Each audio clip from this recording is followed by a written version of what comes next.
बारिश की पहली बूंदें जब जमीन पर गिरीं, तो मिट्टी से एक प्यारी सी खुशबू उठी और हवा में घुल गई। 7 साल का आरव अपनी बालकनी से वो बारिश देख रहा था। उसका चेहरा मुस्कान से खिल गया था। उसने दौड़कर ड्रॉअर से एक पुराना कॉपी पन्ना निकाला और उसे मोड़कर एक कागज की प्यारी सी नाव बना ली। तू जा रही है दुनिया देखने, उसने कहा और नाव को पानी से भरी नाली में छोड़ दिया।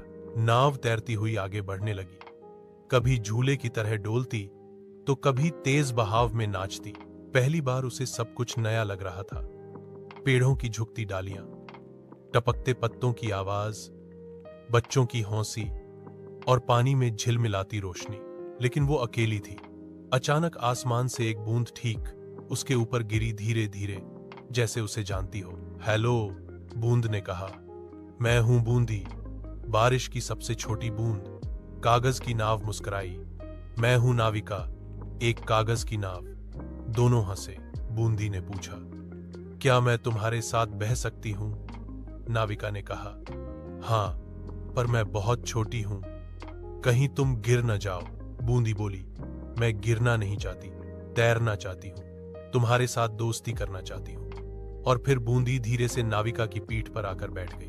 दोनों एक नई दुनिया में निकल पड़े, बारिश में भीगती गलियों, बजते मैनहोल के ढक्कनों और तालाब की तरफ। रास्ते में वो दोनों बच्चों की बातें सुनते, पत्तों से टकराते, कभी कभी मस्ती में गोल गोल घूमते।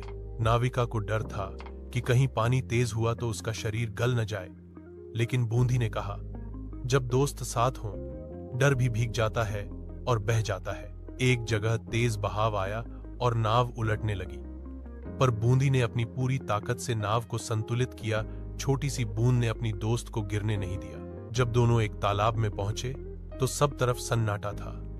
सिर्फ बारिश की ताल और दोनों की सांसों की धड़कनें थीं। नाविका धीरे धीरे किनारे की ओर बढ़ी।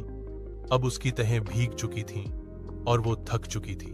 बूंदी बोली, अब मैं वापस बादलों में जाऊंगी, लेकिन अगली बारिश में फिर आऊंगी।